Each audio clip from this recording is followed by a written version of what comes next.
লাইভে আসার কারণটা নিশ্চিতভাবে ক্যাপশনটা দেখে বুঝতে পারছেন।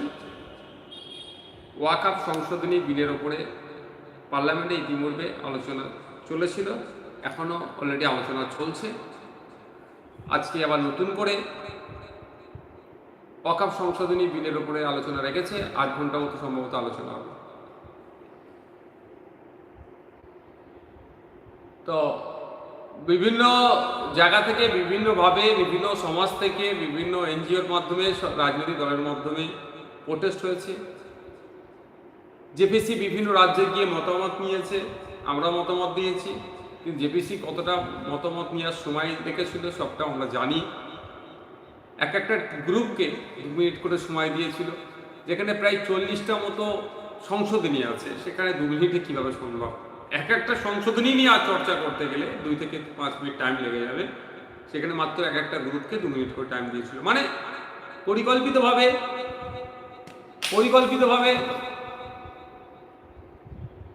যে শুধুমাত্র আইওয়াশ করার জন্য যে জেসিপি গিয়ে মিটিং করেছে, জেসিপি গিয়ে আলোচনা করেছে, জয়েন্ট পার্লামেন্টারি কমিটি যেটাকে আমরা বলি, এটা দেখানোর জন্য বাইরের কিছুই নেই। কিন্তু মতামত সেই অর্থে গ্রাহ্যই করা হয়নি বা শোনাই হয়নি। এখন হচ্ছে বিষয়, আমরা যারা ধর্মনিরপেক্ষ মানুষ, দেশের সংবিধানকে মান্যতা দিয়ে চলি, কোনো বিষয়ে কিছু সমস্যার সম্মুখীন হলে সংবিধানকে আমরা সবসময় অধ্যয়ন করি বা সংবিধানকে দেখি যে সংবিধানের মধ্যে প্রভিশন কী আছে না আছে। তাদের কাছে এটা অত্যন্ত বেদনাদায়ক এবং যন্ত্রণাদায়ক। কারণ সংবিধানের প্যারামিটারে যদি আমরা মাপি, তাহলে এই ওয়াকফ সংশোধনী বিলটা সম্পূর্ণভাবে অসাংবিধানিক। এই ওয়াকফ সংশোধনীর মাধ্যম দিয়ে দেশে গণতন্ত্র এবং গণতান্ত্রিক মধ্যে ধর্মনিরপেক্ষ কাঠামো আছে সেটাকে আঘাত দিচ্ছে, দেশের সংবিধানকে দুর্বল করার অপচেষ্টা চলছে। তাই এই সংশোধনীর আমরা সম্পূর্ণ বিরোধিতা করি, নিন্দা করি, ধিক্কার জানাই। আমাদের তো ইন্ডিয়ান সেকুলার ফ্রন্টের তো আর মেম্বার নাই, মেম্বার অফ পার্লামেন্ট নাই, বা মেম্বার অফ রাজ্যসভায় তো আমাদের সদস্য নাই, সেখানে আমরা পার্টিসিপেট করতাম। কিন্তু না থাকলেও আমরা এখন বিভিন্ন সময়ে আমাদের রাজনৈতিক দলের পক্ষ থেকে এবং আমি বিধানসভাতেও এই বিষয়টা নিয়ে উত্থাপন করেছি যে এটা কোনোভাবেই এই সংশোধনীকে মেনে নেওয়া যায় না। কারণ সংবিধানের 15, 25, 26, 29, 300 ক ধারাগুলোকে সরাসরিভাবে আক্রমণ করছে এই সংশোধনী। ধর্মচারণের স্বাধীনতা, সেখানেও আঘাত দিচ্ছে। ধর্ম রিলিজিয়াস যে বিষয়বস্তুগুলো আছে সেখানেও আঘাত দিচ্ছে। 1995 সালের প্রিন্সিপাল অ্যাক্ট যেটা আছে ওয়াকফে, সেটার বেশ কিছু সেকশনকে অমিট করেছে, আর কিছু সেকশনকে অ্যামেন্ডমেন্ট করেছে, করে 2024-এ প্রায় 40টি সংশোধনীর মাধ্যমে একটা আপনার ওয়াকফের অ্যামেন্ডমেন্ট নিয়ে এসেছে। যে ওয়াকফ বোর্ডের যেটা বা ওয়াকফ সম্পত্তিটাকে সেখানে উড়িয়ে দিয়ে তার নামটাও চেঞ্জ করে দিয়ে সেখানে unified Waqf management empowerment efficiency and development নাম দিয়েছে, দিয়ে এটাকে তারা ইন্ট্রোডিউস করার চেষ্টা করছে। দেখানো হচ্ছে মুসলিম সম্প্রদায়ের এরা খুব ভালো কাজ করবেন, মুসলিম সম্প্রদায়ের বিশেষ করে মহিলাদের জন্য এরা খুব এই অ্যামেন্ডমেন্টে উপকৃত হবে, মুসলিম সম্প্রদায় যারা পিছিয়ে বর্গের আছে তারা উপকৃত হবে। মুসলিম সম্প্রদায়ের জন্য কেন্দ্রের বিজেপি পরিচালিত সরকার খুবই চিন্তিত, তাদের সুবিধার্থে এই সংশোধনী নিয়ে এসেছে। কদিন আগেই ঈদের নামাজের সময় দেখলাম যে ঈদের নামাজ 10 থেকে 15 মিনিট, ম্যাক্সিমাম আধ ঘন্টা ঈদগাতে জায়গা সংকুলন না হওয়ার ফলে যদি ঈদগার বাইরে অর্থাৎ রাস্তাতে নামাজ পড়ে, উত্তরপ্রদেশে কি দেখলাম, বা আপনার বিজেপি পরিচালিত ডবল ইঞ্জিনের সরকার যে রাজ্যগুলোতে আছে তাদের বিরুদ্ধে পানিশমেন্ট হবে। উত্তরপ্রদেশ তো এখন একটা স্টেপ আগে গিয়ে পাসপোর্ট বাতিল হয়ে যেতে পারে, ড্রাইভিং লাইসেন্সও বাতিল হয়ে যেতে পারে। উত্তরপ্রদেশের বেশ কিছু জেলাতে এই অর্ডারটা দেখলাম। আবার এরাই দেখবে মুসলমানদের ভালো দেখবে। বাড়ির যদি ঈদগাতে জায়গা সংকুলন হয়, বাড়ির ছাদেও যদি নামাজ পড়ে, সেই ক্ষেত্রেও তাদের পানিশমেন্ট হবে। ডবল ইঞ্জিনের সরকারের রাজ্যে দেখলাম যে ঈদের যে ছুটি থাকে সেটাও বাতিল করেছে। এরাই নাকি আমার মুসলমানদের ভালোর জন্য, গরিব মুসলমানদের ভালোর জন্য নাকি ওয়াকফ অ্যামেন্ডমেন্ট নিয়ে এসেছে। মানে চরম অসত্য কথা ওরা বলছে। এই ওয়াকফ সংশোধনীর মাধ্যমে মুসলিম সম্প্রদায়ের পূর্বপুরুষদের দেওয়া সম্পত্তি বা অন্য কোনো সম্প্রদায়ের যে ওয়াকফ করা দেওয়া সম্পত্তিকে কেন্দ্র সরকার আত্মসাৎ করার একটা অপচেষ্টা চালাচ্ছে সংশোধনীর নামে। এর আমরা বিরোধিতা করছি। আমরা দেখেছি 2006 সালে ফরেস্ট রাইট অ্যাক্টকে 2023 সালে সংশোধনীর মাধ্যমে কিভাবে আদিবাসীদের হাত থেকে জঙ্গলের যে অধিকার অনেকটাই কেড়ে নিয়েছে। এই আইনটাকে সংশোধনীর নামে আদিবাসীদের বিপক্ষেই নিয়ে গিয়েছে। সেক্ষেত্রে দুর্ভাগ্যের বিষয়, সেই অর্থে কোনো চর্চাও হয়নি, সেই অর্থে কোনো প্রতিবাদও সেই অর্থে আমরা দেখতেও পাইনি। আমরাও প্রতিবাদ করেছি, আজকেও করছি। 2023 সালের ফরেস্ট রাইট অ্যাক্টের নামে যে অ্যামেন্ডমেন্ট হয়েছে ওটাকেও বাতিল করতে হবে। এখন বিষয়বস্তু এটা হচ্ছে, কেন্দ্রের সরকার জুমলাবাজের সরকার, যে প্রতিশ্রুতিগুলো দিয়ে ক্ষমতায় এসেছিল ব্যর্থ হয়েছে। বছরে 2 কোটি চাকরি দেওয়া তো দূরের কথা, বেকারত্বের শীর্ষে আমাদের দেশ এগিয়ে যাচ্ছে। ক্রমশ আমাদের রাজ্যে, আমাদের দেশে বেকারত্বের সংখ্যা বেড়ে যাচ্ছে। ইউথ জেনারেশন দ্বিধাগ্রস্তের মধ্যে আছে, চাকরি নাই, উচ্চশিক্ষায় শিক্ষিত হয়ে বসে আছে, ডিগ্রি নাই, ডিগ্রি আছে কাজ নাই, আর কাজ থাকলেও কাজের মূল্যায়ন হচ্ছে না, শ্রম চুরি করা হচ্ছে, শ্রমের মূল্যায়ন হচ্ছে না। বিদেশ থেকে কালো টাকা ফিরিয়ে নিয়ে এসে বিদেশ থেকে কালো টাকা ফিরিয়ে নিয়ে এসে 15 লক্ষ টাকা করে অ্যাকাউন্টে দেওয়া হবে, 15 পয়সা তো দেওয়া দূরের কথা। উল্টে 2014 থেকে যদি 2025 বা 2014 থেকে 2024 এই 10 বছর যদি আমরা দেখি, এই 10 বছরে দেখলে দেখা যাবে যে ঋণ খেলাপির সংখ্যা কত গুণ বেড়ে গিয়েছে। তারা বিদেশে যেতে পারছে কিভাবে? তাদেরকে বিদেশে যেতে সহযোগিতা করছে কি? এক কথায় যে সমস্ত প্রতিশ্রুতিগুলো দিয়ে ক্ষমতা এসেছিল বিজেপি সরকার, ম্যাক্সিমাম ব্যর্থ হয়েছে। ব্যর্থতা ঢাকার জন্য কি করতে হবে? আছে মুসলিম সম্প্রদায়, তাদেরকে টার্গেট করো, তাদের বিরুদ্ধে প্রপাগান্ডা চালাও, মুসলমানদের বিরুদ্ধে যত ভয়ঙ্কর ভয়ঙ্কর কথা বলতে পারবে, তাহলে তাদের ভোট ব্যাংকে তারা সুরক্ষিত রাখবে। অ্যাকচুয়ালি হিন্দু সমাজের ভোট ব্যাংকে বিজেপি ক্যাপটিভ ভোট ব্যাংক হিসাবে রাখতে চাইছে, আর মুসলিম সমাজের ভোট ব্যাংকে তৃণমূল কংগ্রেসও ক্যাপটিভ ভোট ব্যাংক হিসাবে রাখতে চাইছে। যেটার প্রমাণ আপনার রেড রোডে গিয়ে মমতা ব্যানার্জি দিলেন, একটা ধর্মীয় মঞ্চকে রাজনৈতিক মঞ্চে পরিণত করে দিলেন। দুটোরই আমরা ধিক্কার জানাচ্ছি। এখন আসা যাক, দেখুন 40টা মতো সংশোধনী আছে।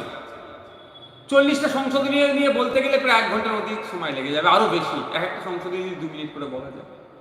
আমি কয়েকটা গুরুত্বপূর্ণ বিষয়ে বলবো যে বিরোধিতা কেন করছে। প্রথমে আমি যদি বলি, আজকে আমি পার্লামেন্টে যখন মাননীয় মন্ত্রী কিরণ রিজিজু বলছিলেন, আমি বক্তব্য শুনছিলাম, তিনি অনেক অসত্য তথ্য দিয়েছেন। আর এই তিনি সাবলীলভাবে অসত্য তথ্য কিভাবে পার্লামেন্টে দিলেন সেটা আমি ভাবতে অবাক লাগছে। নিশ্চিতভাবে তারপরের বক্তার বক্তব্য শুনেছি গৌরব গগৈ সাহেবের, যিনি আসামের এক লোকসভা থেকে এসেছেন। তিনিও প্রথমে এটাকে কন্ডেম করেছেন এবং তার অথেন্টিসিটি যে প্রমাণ কি আছে সেটা জানতে চেয়েছেন। এখন আমি পার্টিকুলার বা স্পেসিফিক 3-4টে বিষয়ের ওপর আমি বলবো যে কেন আমরা বিরোধিতা করছি, এটা জানতে হবে। আর একটা জিনিস, আর এই ওয়াকফ নিয়ে সমাজের মধ্যে, হিন্দু মুসলমানের মধ্যে বা ভিন্ন ধর্মের মধ্যে, ওটা ওর সাথে লাগিয়ে রাখুন, হাতটা থাকি না,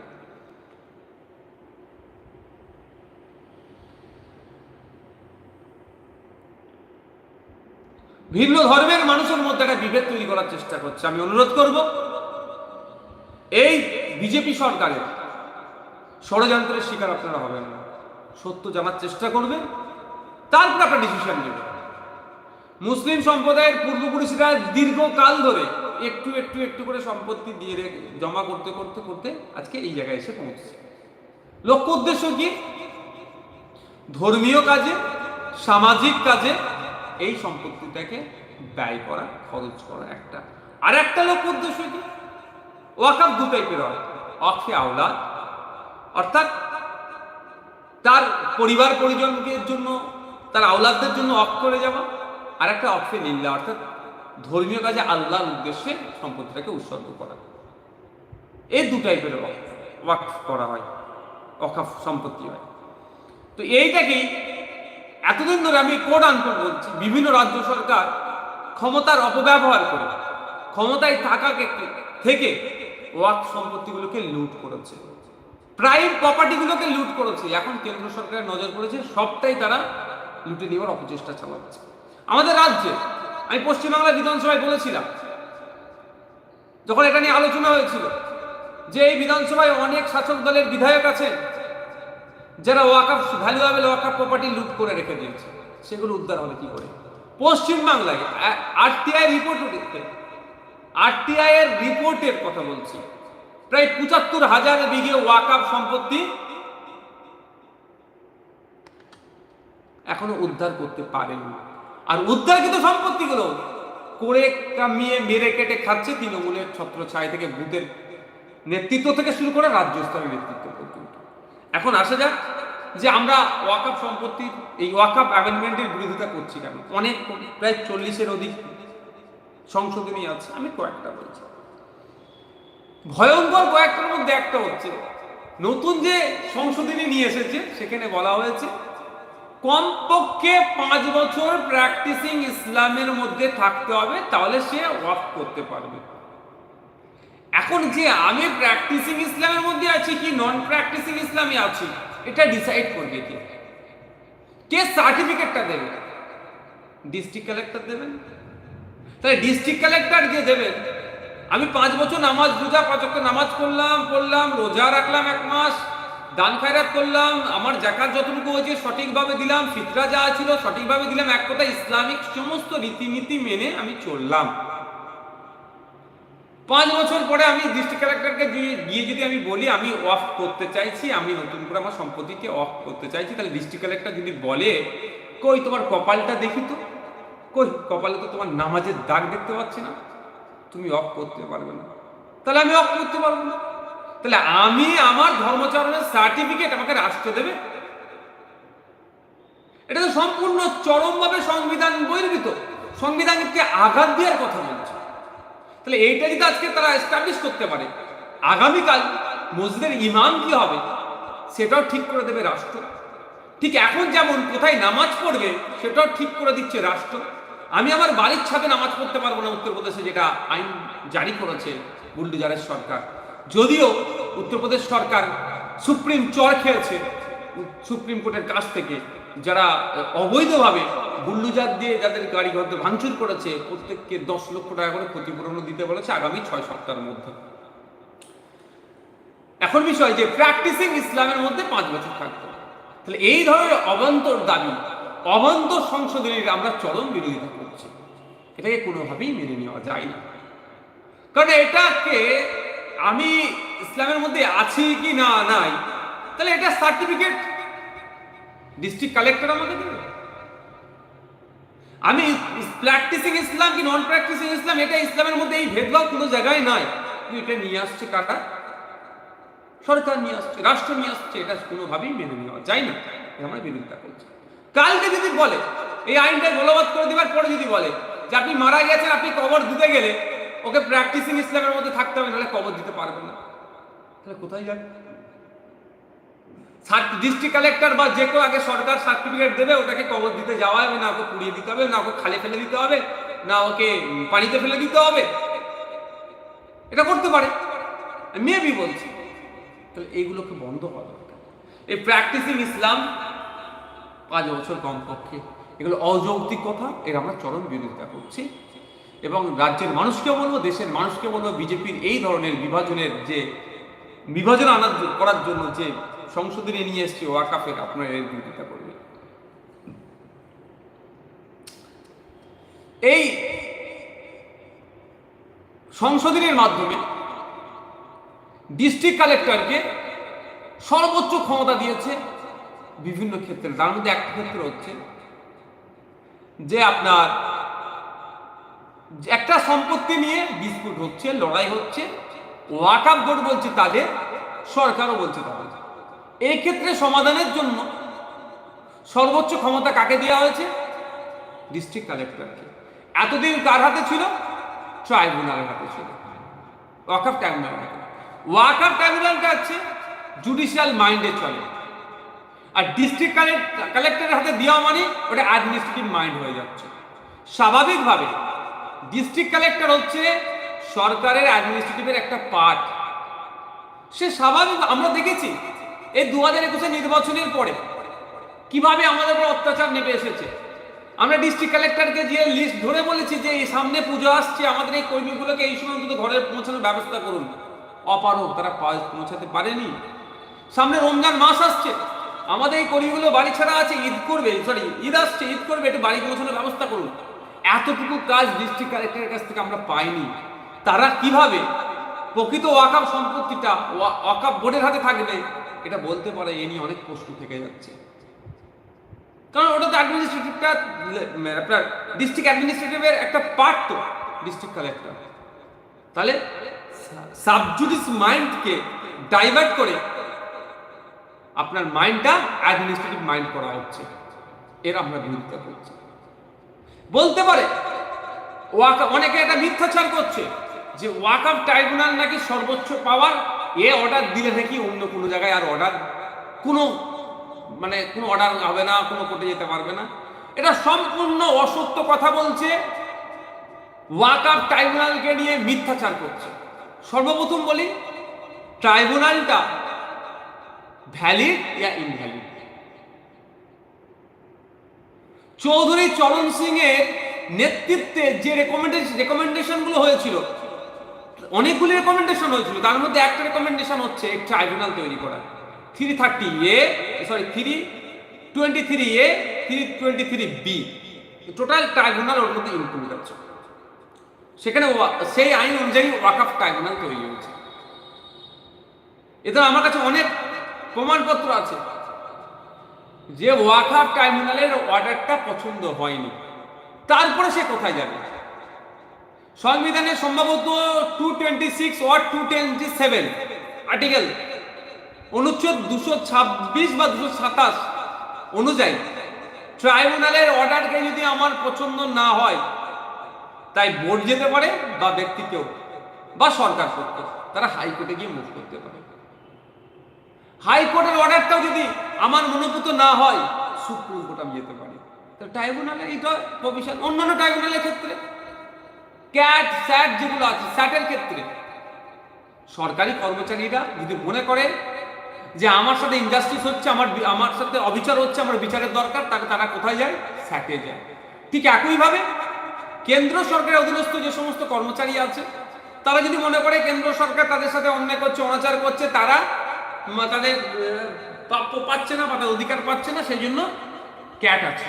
তো এই ধরনের সম্ভবত 13টি ট্রাইব্যুনাল আছে ভারতবর্ষে, সবটা বৈধ।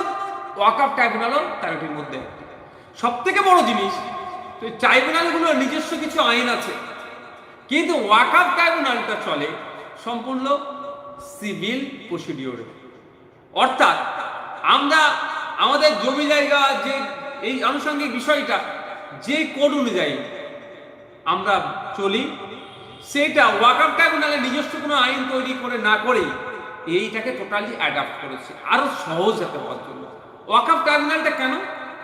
মামলার স্পিড আপ করানোর জন্য। স্পিড আপ, কারণ সেশন কোর্ট, ডিস্ট্রিক্ট কোর্ট বা জজ কোর্ট বা হাইকোর্ট মামলা প্রচুর করে আছে। যথাযথ জজেসদের না থাকার জন্য, শূন্যপদ জজেসদের হওয়ার জন্য অনেক মামলা এখন পেন্ডিং আছে এই সমস্ত কোর্টে। সেই জন্য আলাদা করে ট্রাইব্যুনাল করা হয়েছে। এই জন্য যেমন গ্রিন ট্রাইব্যুনাল আছে, যাতে করে আপনার মামলাটা স্পিড আপ হয়, এই জন্যই।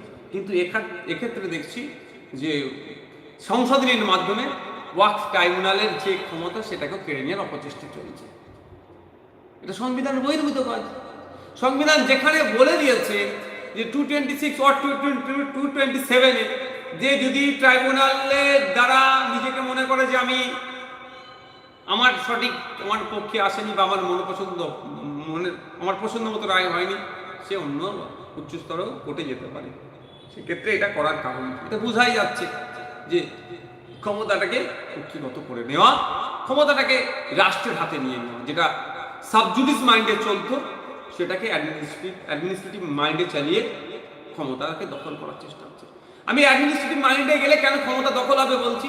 কদিন আগে আমরা দেখলাম উত্তরপ্রদেশের সাম্বালের এক পুলিশ কর্তা যেভাবে জুম্মার দিনে হোলি পড়েছে এইটাকে কেন্দ্র করে একটা বিশেষ সম্প্রদায়কে টার্গেট করে অসাংবিধানিক কথা বললেন, এটা অ্যাডমিনিস্ট্রেটিভ মাইন্ড হওয়ার জন্য।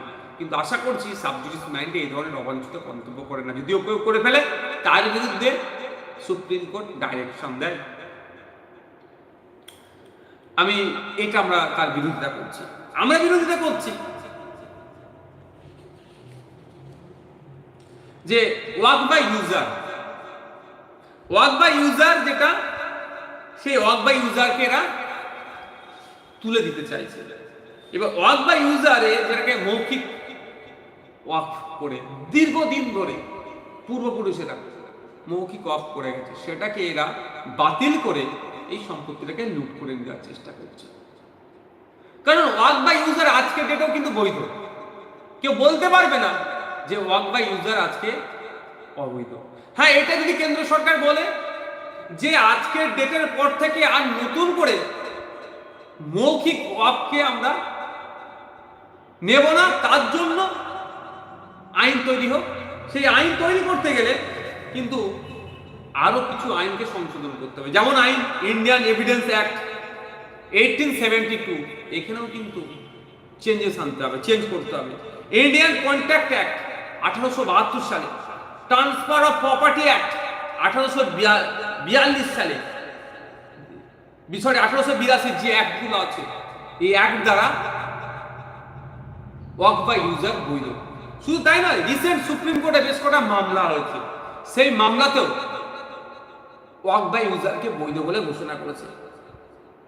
2000 সালে মামলা হয়েছে, তারও আগে পরে অনেক কটা মামলা আছে, এই মামলাতে ওয়াক বাই ইউজারকে বৈধ বলেছে। এরা সুকৌশলে কেন্দ্রের বিজেপি সরকার ওয়াক বাই ইউজারকে অবৈধ ঘোষণা করে দিয়ে যখনই অবৈধ ঘোষণা হয়ে যাবে, অমিট করে দেবে, এটাকে উড়িয়ে দেবে, তখন কি হবে, এই সম্পত্তিগুলো নিয়ে সমস্যা তৈরি হবে। যে কেউ যে কোনো সম্পত্তিতে বসবে, বলবে আমার সম্পত্তি, ওয়াক বোর্ড বলবে আমার সম্পত্তি, এই নিয়ে লড়াই হবে, মারামারি হবে, হিংসা হবে, এই একটা অপচেষ্টা চালাচ্ছে সারা দেশে যাতে বিশৃঙ্খলা হয়। কারণ এদের কাছে কোনো ইস্যু নাই যে ইস্যুতে নতুন করে এরা মানুষের কাছে ভোট চাইবে, শুধু মানুষকে খেপিয়ে তুলবে, মানুষকে হিংসার দিকে ঠেলে দিয়ে ধর্মীয় বিভাজন করে এরা ক্ষমতায় থাকবার জন্য এই অপচেষ্টা চালাচ্ছে। তাই 1995 সালে যে প্রিন্সিপাল অ্যাক্ট তৈরি হয়েছিল, সেই অ্যাক্ট অনুযায়ী ওয়াক বাই ইউজারও বৈধ। শুধু তাই না, একদম দীর্ঘকাল ধরে যেটা হয়ে আসছে, ইসলামিক শরিয়তে আইনে মৌখিক হেবা বৈধ, সেটা তো আছে, আমি সেটাতে যাচ্ছি না। মুসলিম পার্সোনাল ল বোর্ড, মুসলিম পার্সোনাল ল যে আছে সেখানে যাচ্ছি না। আমি যেটা সর্বজনীন, যেটা সবার ক্ষেত্রে প্রযোজ্য, Indian evidence act, Indian contract act, transfer of property act, এই অনুযায়ী কিন্তু আপনার এই মৌখিক হেবা বা ওয়াক বাই ইউজারটা বৈধ। এই সংশোধনীতে এটাকেও তারা অমিট করতে চাইছে, বাতিল করে দিয়ে এই সম্পত্তিগুলো পুঁজিপতিদের হাতে তুলে দিতে চাইছে। এর আমরা বিরোধিতা করছি।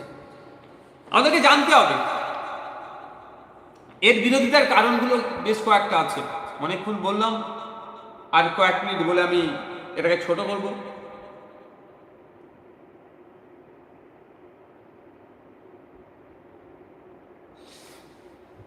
যে বিষয়টা এখন বলতে যাব, এই বিষয়টা নিয়ে কন্ট্রোভার্সি তৈরি করার চেষ্টা করছে, তবে আমি মনে করি এটা কন্ট্রোভার্সি করার কোনো জায়গা না। কারণ এই ওয়াকফ অ্যাক্টে যে সমস্ত জায়গায় মুসলিম শব্দটা ছিল তুলে দেওয়া হয়েছে, এটা তো রিলিজিয়াস পারপাসে পূর্বপুরুষেরা এটাকে দান করে গিয়েছেন আর তারা আওলাদদের ক্ষেত্রে। যে যে জায়গায় মুসলিম শব্দটি ছিল, কেন্দ্রের বিভাজনের যে বিজেপি যে বিভাজনের নীতি নিয়ে আসছে, সেই নীতির অন্যতম একটা হচ্ছে মুসলিম শব্দটাকে তুলে দেওয়া হয়েছে, এবং এই বোর্ডের মধ্যে নন মুসলিম ভাইদেরকেও ইনক্লুড করছে। এই আমার কথাটা শুনে অনেকে বলতে পারে, সেকুলার কান্ট্রিতে এই বোর্ডে কেন নন মুসলিম ভাইরা থাকবে না? তখন আমি এটা প্রিন্সিপাল অ্যাক্ট 1995-এ, ওয়াকফ বোর্ডের প্রিন্সিপাল অ্যাক্ট 1995-এর যদি আমি দেখাই, তার আগে যদি আমি চলে যাই, দা উত্তরপ্রদেশ শ্রী কাশী বৈশ্বনাথ টেম্পল অ্যাক্ট 1983, অনেক পুরাতন। আমি যদি চলে যাই the Tamil Nadu religious and charitable endowments act 1959। আমি এখন যদি চলে যাই কর্ণাটকাতে সেম রিলিজিয়াস চ্যারিটেবল অ্যাক্ট, আন্ধ্রপ্রদেশে যদি চলে যায়, শুধু তাই নয়, দ্য রিলিজিয়াস এন্ডোমেন্ট অ্যাক্ট 1863 যদি যাই, সেখানেও দেখলে দেখা যাবে আপনার বলা আছে member should be from same religion and not different. এটা হচ্ছে আপনার দ্য রিলিজিয়াস এন্ডোমেন্ট অ্যাক্ট 1863 বলা আছে এখানে সরাসরি ভাবে member should be from same religion and not different. কিন্তু আমরা ওটা থেকে যদি আরো একটু এগিয়ে চলে আসি, উত্তরপ্রদেশে কাশী বৈশ্বনাথ মন্দির আছে, টেম্পল অ্যাক্ট আছে। সেই অ্যাক্টের 3 নম্বর অনুচ্ছেদে বলা আছে কোন ব্যক্তি যদি না তিনি ধর্মের দ্বারা একজন হিন্দু হন, অর্থাৎ কোন ব্যক্তি যদি তিনি হিন্দু না হন, এই কমিটিতে তিনি থাকতে পারবেন না, এই কমিটি চালিয়ে যাওয়ার তিনি যোগ্য নয়। ওই অ্যাক্টের সেকশন 6/3 বলা আছে বোর্ডের একজন সদস্য হিন্দু নয়, এই কারণে তিনি এইখানে থাকতে পারবেন। আরো বিস্তারিত আছে।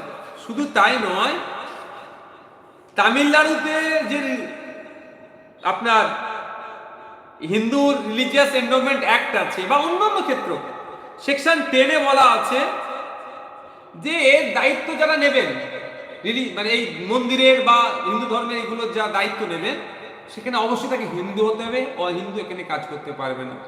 হিন্দু থাকা অবস্থায় তিনি দায়িত্ব পেয়েছেন, হিন্দু থাকতে থাকতে যদি তার ধর্মকে স্বীকার করা বন্ধ করে দেয়, অর্থাৎ হিন্দু থেকে তিনি যদি কনভার্ট হয়ে যান বা অন্য কোনো ধর্মে চলে যান বা তিনি হিন্দু ধর্মকে তিনি স্বীকার করছেন না, সাথে সাথে তার ওই পদ থেকে তার পদে তিনি থাকতে পারবেন না। এই ধরনের কথা উল্লেখ আছে।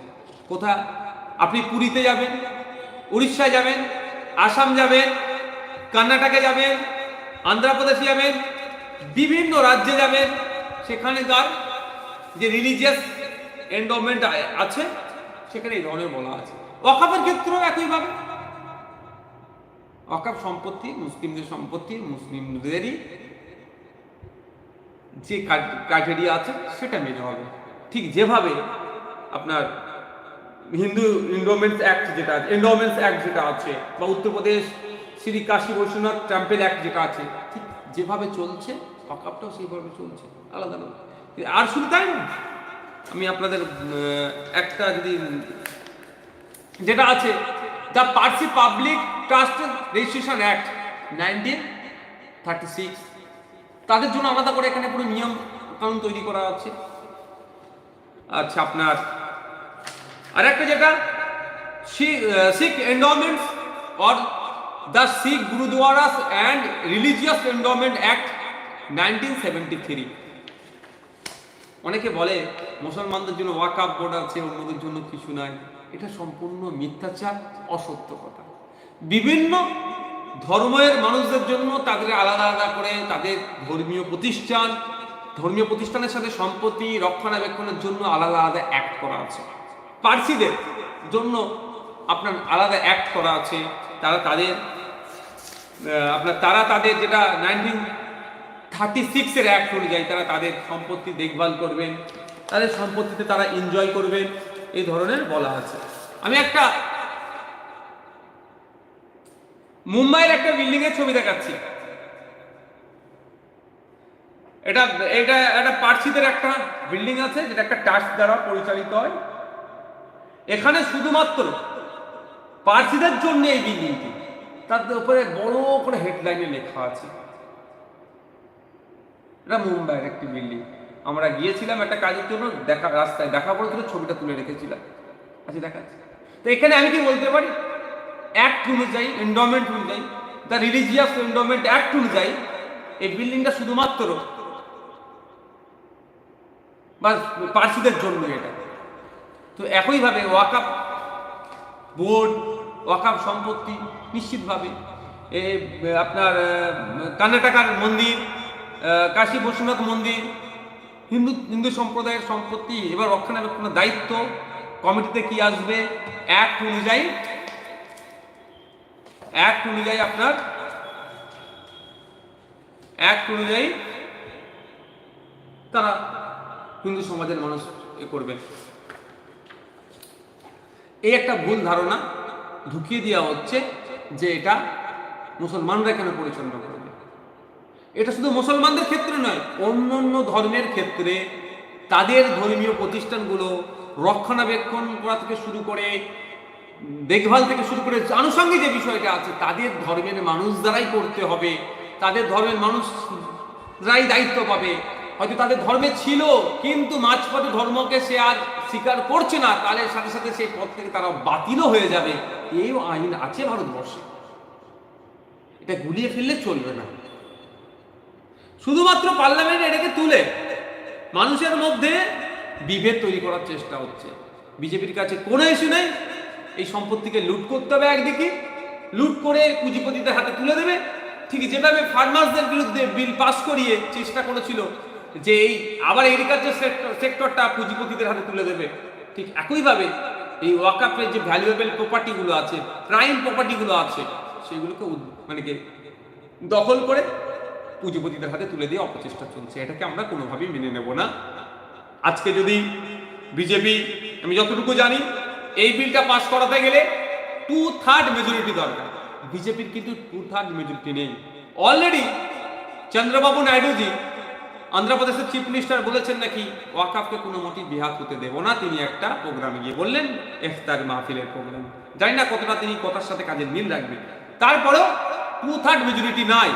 এখন দেখার বিষয় আমাদের রাজ্যে তৃণমূলের যে সমস্ত এমপি গুলো আছে তাদের ভূমিকা কি, ভোটাভুটিতে তারা কতটা অংশগ্রহণ করে, ডিবেটে তারা কি অংশগ্রহণ করে, কি বক্তব্য দেয়, সেটা দেখার বিষয় একটা গেল। দ্বিতীয় কথা হচ্ছে, যদি অবৈধভাবে অনৈতিক পন্থাতে এই অসাংবিধানিক বিল, আমি অসাংবিধানিক বলছি কারণ সংবিধানের প্যারামিটারে থেকে এই বিলটা সংশোধনীটাকে আমি অসাংবিধানিক বলছি, যদি পাশও করিয়ে নেয়, আমরা মাঠে ময়দানে গণতান্ত্রিক পন্থাতে যেমন প্রতিবাদ করব, সাথে সাথে পিজাদা আব্বাস সিদ্দিকীর নেতৃত্বে আমি নওশাদ সিদ্দিকী এবং আমাদের পার্টি সহ বাংলার পক্ষতে, বাংলা থেকে সর্বপ্রথম না হলো আমরা আশা করব আমরাই যাব, আরো অনেকে যাবে, আমরা সুপ্রিম কোর্টে মামলা করব। একে মাঠে ময়দানে গণতান্ত্রিক প্রক্রিয়াতে যেমন লড়াই হবে, এটাকে প্রত্যাহারের জন্য যেমন প্রতিবাদ মিছিল হবে, প্রতিবাদ হবে, সাথে সাথে আমরাও আইনের দ্বারস্থ হব, সুপ্রিম দরবারে যাব, সুপ্রিম বিচারালয়ে যাব, সেখানে গিয়ে সুপ্রিম কোর্টে যাব, গিয়ে মুসলিমদের বিরুদ্ধে যে ষড়যন্ত্র করে এই ওয়াকাফ সম্পত্তি কেড়ে নেওয়ার অপচেষ্টা হচ্ছে, সংবিধান বহির্ভূত এই যে অ্যামেন্ডমেন্টের বিরুদ্ধে আমরা মামলা করব এবং আইনের মাধ্যমে এই আপনার অ্যামেন্ডমেন্টকে বাতিল যাতে হয় তার সর্বোচ্চ আমরা চেষ্টা করব এবং বাতিল হবে আশা করছি আমি। এখানে মুসলিমদের উপকারের কথা বলছে, দুর্ভাগ্যের বিষয় ওয়াকাফ বোর্ডে বর্তমান যে প্রিন্সিপাল অ্যাক্ট 1995 আছে সেই অনুযায়ী ওয়াকফকৃত সম্পত্তি থেকে বছরে 7% রেভিনিউর 7% ওয়াকাফ বোর্ডকে দিতে হয়। সেটা এই মোদিজির সরকার এসে কমিয়ে 5% করছে। এটা বাড়ানো দরকার ছিল, যে ওয়াকফে আওলাদ যে সম্পত্তিগুলো আছে সেগুলো থেকে আরো ভালো ইনকাম, যত ওয়াকাফ বোর্ডে টাকা বাড়বে ওয়াকাফ বোর্ড তত শক্তিশালী হবে, ওয়াকাফ বোর্ডের মাধ্যমে তত প্রজেক্ট নিতে পারবে, তত প্রকল্প নিতে পারবে, স্কলারশিপ থেকে শুরু করে শিক্ষা, স্বাস্থ্য, কর্মসংস্থানের ক্ষেত্রে ওয়াকাফ বোর্ডে একটা ভূমিকা থাকবে। 7% থেকে নেভিয়ে 5% করবে, কারণ 7%কে ডবল করতে পারতো তো 14%, তা করলো না। তাহলে এদের বোঝাই আছে এদের লক্ষ্যটা কি। এদের লক্ষ্যটা যে এই সম্পত্তিটা নিয়ে পুঁজিপতিদের হাতে তুলে দেবে, আর ওখান থেকে মাত্র পুঁজিপতিরা 5% দেবে। যেভাবে আমরা দেখছি যে গরিব একজন কৃষক যদি লোন নিয়ে ফেলে, তার লোনের ইন্টারেস্ট কত, আর একজন পুঁজিপতিরা কোটি কোটি টাকা লোন নিচ্ছে তাদের ইন্টারেস্ট কত, দেখলে দেখা যায় বিস্তর ফারাক। আর যারা পুঁজিপতি তাদের লোনকে মকুব হয়ে যাচ্ছে, কিন্তু যারা গরিব মানুষ তাদের লোন না মেটানোর জন্য এত তাদেরকে মানসিক অত্যাচার করা হচ্ছে, সোশ্যালি তাদের উপর যে টর্চার হচ্ছে, তারা অনেক ক্ষেত্রে সুসাইড করে নিচ্ছে। ঠিক একইভাবে এই অপচেষ্টা এখানেও চলছে।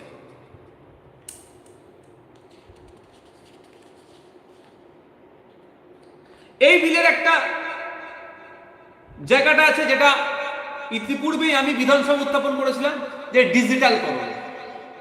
অবশ্যই এটার সাথে সারা রাজ্যের মানুষ, সারা দেশের মানুষ সহমত হবে।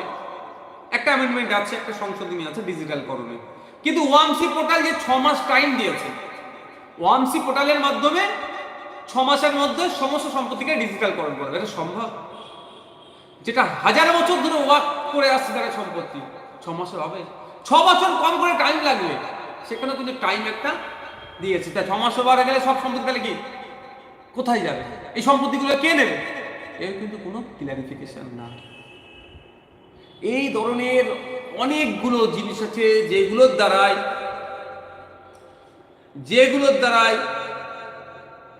ওয়াকফ বোর্ডকে দুর্বল করেছে, এবং যারা ওয়াকফ করবেন তাদেরকে ওয়াকফ করা থেকে বাধা দেওয়া হচ্ছে, বা ওয়াকফকৃত সম্পত্তি যেগুলো আছে সেগুলো কিভাবে কেড়ে নিয়ে যায় তার অপচেষ্টা চালানো হচ্ছে।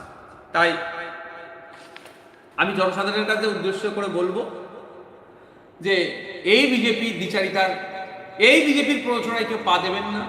এই বিজেপি সরকার তার মূল মুদ্রা হচ্ছে হিন্দু মুসলমানের মধ্যে বিভাজন তৈরি করে ক্ষমতায় টিকে থাকা। শুধু জুমলাবাজি, ভাষণবাজি, কাজের ক্ষেত্রে এরা কিছুই নয়। গত কাল থেকে তো সারা দেশে প্রায় 700-র অধিক ঔষধের দাম বেড়ে গেল। তার মধ্যে জীবনদায়ী ঔষধ আছে, ক্যান্সার রোগী থেকে শুরু করে বিভিন্ন রোগের দাম বেড়ে গেল। এটা কন্ট্রোল করা দরকার। কমানো তো দূরের কথা, দাম বাড়িয়ে দিচ্ছে। ব্যর্থতা মানে অর্থনীতির দুরবস্থার কারণে টাকা তুলতে হবে এই চেষ্টার জন্য। আর টাকা তুলে যারা বিভিন্ন কোম্পানি আছে ইলেকট্রাল বন্ডের মাধ্যমে টাকা দিয়েছিল, তাদের সেই টাকাগুলো এখন সমান সমান করার হয়তো অপচেষ্টা হতে পারে।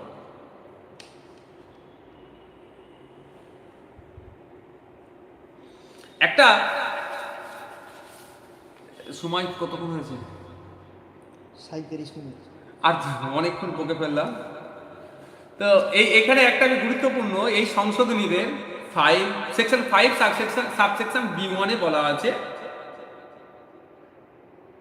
যে এই যে ওয়াকফের আপনার সার্ভে টার্ভে এন ত্যান যেগুলো বলা ছিল, এইগুলোকে রিপোর্ট জমা দেওয়ার জন্য নির্দিষ্ট কোনো টাইম নেই।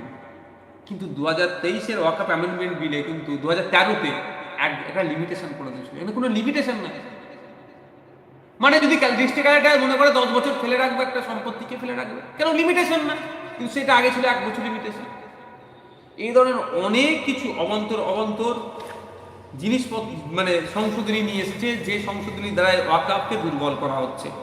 শুধু ওয়াকফকে দুর্বল হচ্ছে না, এই সংবিধানকে তারা আঘাত দিচ্ছে। কারণ 15, 25, 26, 29, 300 ক ধারাকে এরা অনুচ্ছেদ যেগুলো আছে সেগুলোকে আঘাত দিচ্ছে, সরাসরি আঘাত দিচ্ছে। তাই আমি অনুরোধ করব যে মানুষের কাছে, এবং পার্লামেন্টে আলোচনা চলছে যে এই সমস্ত যারা সংশোধনী নিয়ে আসছে বিজেপি সরকার, এর বিরুদ্ধে সোচ্চার হন। নাহলে আপনি মনে করবেন আজকে এটা নিয়ে চুপ থাকবেন, কালকে শিখ গুরুদুয়ারার যে এন্ডোমেন্টস আছে সেখানে ওরা হাত দিতে পারে। অলরেডি 2023 সালে আদিবাসীদের জল জমি জঙ্গল দিয়ে স্বাভাবিক অধিকার সেখানে হস্তক্ষেপ করেছে। জঙ্গলের অধিকার কিছুটা হলো খর্ব হয়েছে আদিবাসীদের হাত থেকে। তো আগামী দিনে মন্দিরের সম্পত্তিতে হাত দেবে বিশ্বাস মেয়েদেরকে। কারণ আমাদের রাজ্যের কথা বলছি, দেবত্ব সম্পত্তি, ওয়াকফ সম্পত্তি কাগজকে চেঞ্জ করে বিক্রি করে দিচ্ছে। আমি প্রতিবাদ করেছি, দেবত্ব সম্পত্তি ফিরিয়ে নিয়ে আসতে বা ওয়াকফ সম্পত্তি ফিরিয়ে নিয়ে আসতে হবে, কেন্দ্র সরকার এটাও করতে পারে। তাই আমাদেরকে এখন যদি আমরা সোচ্চার হয়, সে গুরুদুয়ারা থেকে শুরু করে বিভিন্ন সম্প্রদায়ের বিভিন্ন যে ধর্মীয় প্রতিষ্ঠান আছে, সেই সম্প্রদায়ের যে সমস্ত সম্পত্তিগুলো আছে সেগুলোকে এরা কেড়ে নিতে পারে। কেড়ে নিয়ে এরা কি করবে? এরা প্রমোটারদের হাতে, এই পুঁজিপতিদের হাতে তুলে দেবে, এবং সেখান থেকে তারা এরা অবৈধ পন্থায় আত্মসাৎ করবে। এই আত্মসাৎ করতে আমরা দেব না। এরা একটা কথা বলছে যে আপনার সেকশন 40 দিয়ে নাকি ওয়াকফ বোর্ডের এত ক্ষমতা, সে নাকি যেটাকে ওয়াকফ ঘোষণা করবে সেটা ওয়াকফ হয়ে যাবে। এটা সম্পূর্ণ অসত্য কথা। আজকে পার্লামেন্টে মাননীয় মন্ত্রী কিরণ রিজিজু বলেছেন, আমি এটাকে চ্যালেঞ্জ করছি, সম্পূর্ণ অসত্য কথা বলেছেন। ওয়াকফ বোর্ডের ক্ষমতা নেই কোনো জায়গায় গিয়ে বোর্ড লাগাবার, এটা ওয়াকফের। আমি এই কথা বলছি, ওয়াকফ বোর্ডের ক্ষমতা নেই। আমি উদাহরণ জন্য বলছি, আপনি যদি মনে হয় আপনি কোনো সম্পত্তি ওয়াকফ করবেন, আপনি ওয়াকফ বোর্ডকে জানাবেন। ওয়াকফ বোর্ড কাগজপত্র নিয়ে সার্ভে কমিশনারকে দিয়ে সার্ভে করে রিপোর্ট তৈরি করার পরে এনরোল হবে, তারপর ওয়াকফ বোর্ড মানে বোর্ড লাগাতে পারবে। বললেন আর গিয়ে বোর্ড লাগাতে পারবে না, কিন্তু এটাকে সম্পূর্ণ মিসলিড করেছে, অসত্য তথ্য দিয়ে মানুষকে ভুল বুঝাচ্ছে। সেকশন 40 তো অনেক কথা আছে, সেকশন 40 অ্যাকচুয়াল তুলে দিয়ে ওয়াকফ বোর্ডের যে ক্ষমতা, যতটুকু ক্ষমতা, অনেক ক্ষমতা নেই, যতটুকু ক্ষমতা আছে ওটাকেও খর্ব করার অপচেষ্টা চালাচ্ছে।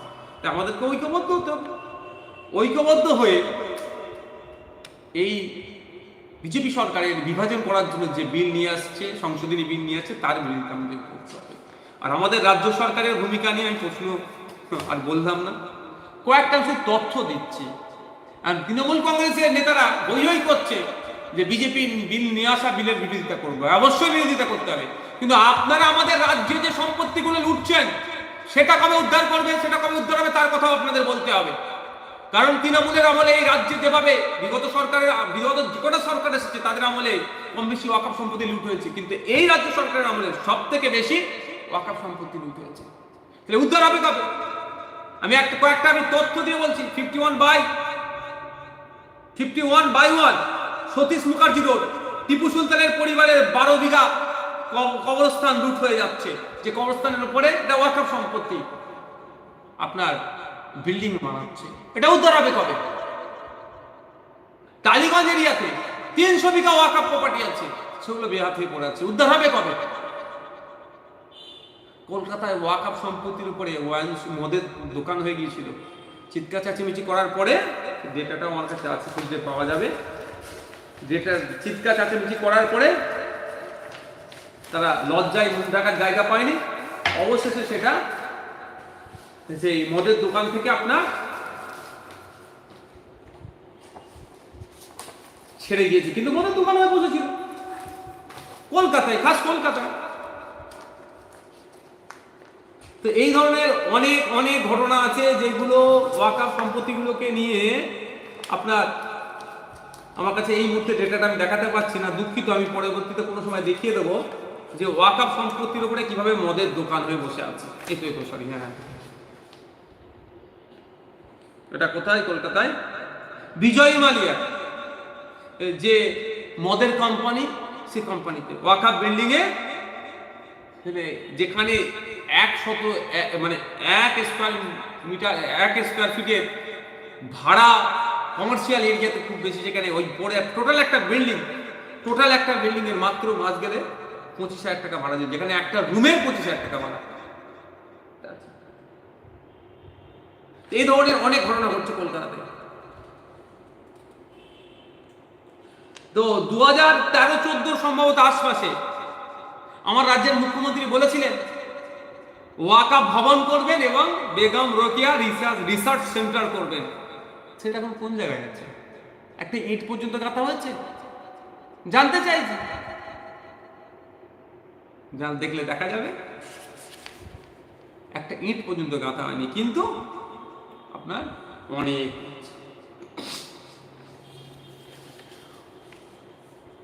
অকল্যান্ড স্ট্রিট, পার্ক স্ট্রিট, ওখানে সম্ভবত 12 কাটা 13 জায়গা আছে, যেটা সরাসরি ওয়াকফ বোর্ড ম্যানেজমেন্ট করে।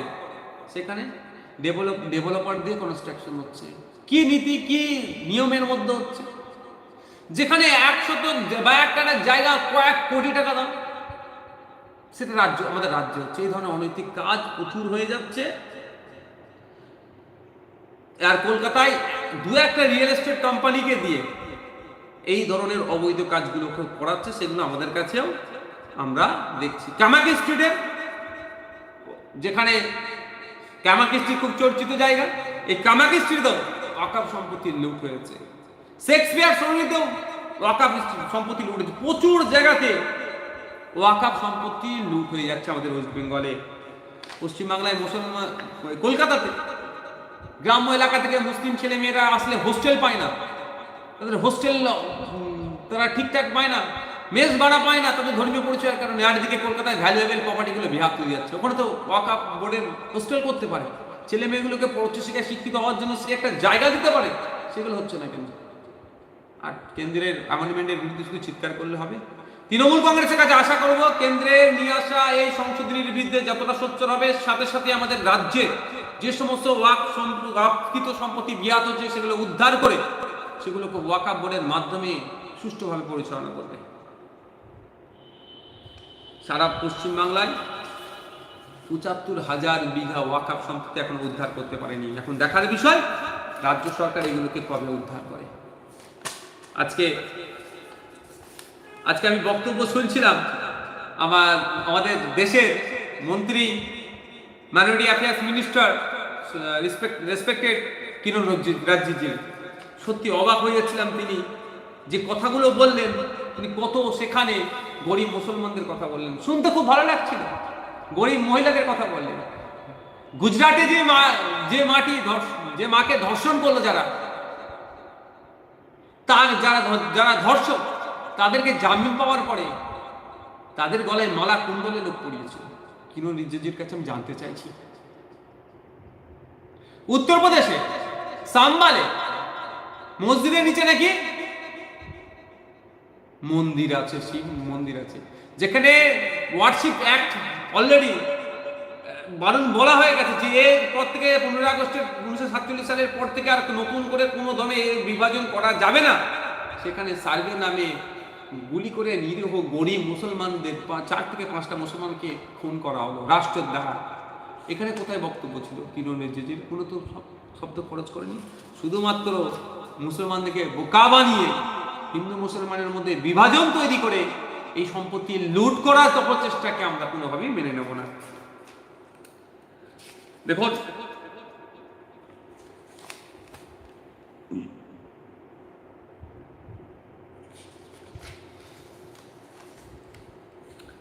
মূল লক্ষ্যই হচ্ছে এদের যে দুটো সম্প্রদায়ের মধ্যে বিভেদ তৈরি করা, এটাকে সামনে রেখে। আমি পরিস্থিতি আমার বক্তব্য ছোট করবো, অনেক সময় হয়ে আসছে, এই বক্তব্য ছোট করব। আমি অনুরোধ করব যাতে আমি আগোছালোভাবে বক্তব্যটা দিলাম। আরও এক্সপার্টরা আছেন যারা এই বিষয়ে চর্চা করছেন, তারা আমার থেকে অনেক ভালোভাবে বক্তব্য দেবেন।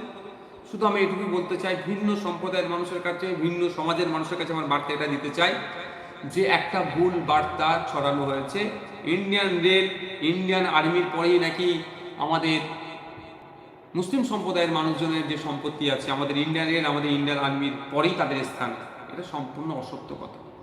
দুটো মন্দিরের কথা যদি বলি, একটা তামিলনাড়ুতে, একটা কর্ণাটকাতে, দুটো মন্দিরের যা সম্পত্তি আছে ওয়াকফ বোর্ডের অত সম্পত্তি নেই।